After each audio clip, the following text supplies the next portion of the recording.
আসসালামু আলাইকুম ভিউয়ার্স, আমি তাহেরা নওশর আবারও চলে আসলাম নতুন একটা ব্লগ নিয়ে। আজকের ব্লগে থাকছে বেগুনের ভর্তা, তাও আবার বেগুন পুরি ভর্তা। তো প্রথমে পেঁয়াজ আর লবণটা দিয়ে দিলাম,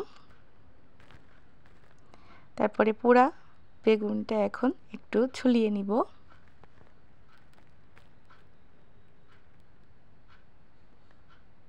এটা কিন্তু রাত্রির চুলায় করলে অসম্ভব ধরনের একটা গন্ধ আসে, তো আমি যেহেতু গ্যাসের চুলায় একটা পুড়িয়ে নিয়েছি, তো ফ্লেভারটা আসে নাই।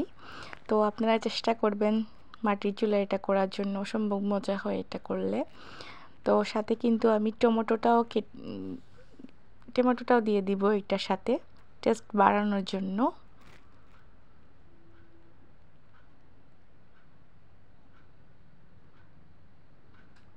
তো আমি দুটো বেগুন দিয়ে আসলে ভর্তা করব আজকে।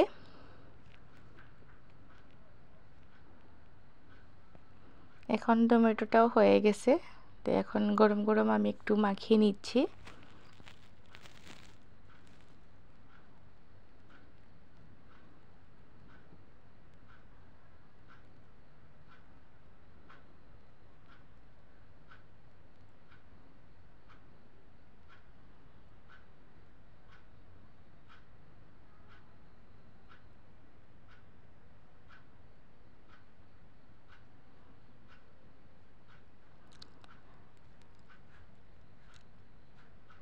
তারপরে ধনেপাতা দিয়ে দিলাম,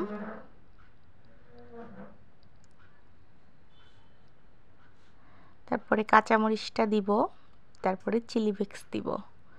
তো কাঁচামরিচের যে বিচিটা ছিল সেই বিচিটা আমি দেই নাই, তো পানির মধ্যে ভিজিয়ে রেখেছিলাম। তো আপনারা এই টিক্সটা অবলম্বন করে যদি কাঁচামরিচ দেন কোনো ভর্তার মধ্যে, অবশ্যই অনেক অন্যরকম একটা টেস্ট হয়।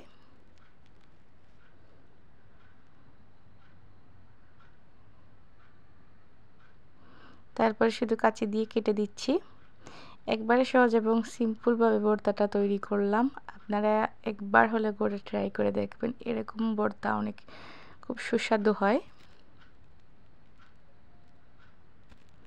এখন চিলি ফ্লেক্সটা দিয়ে দিলাম পরিমাণ মতো, তারপরে সর্ষের তেল দিয়ে দিব।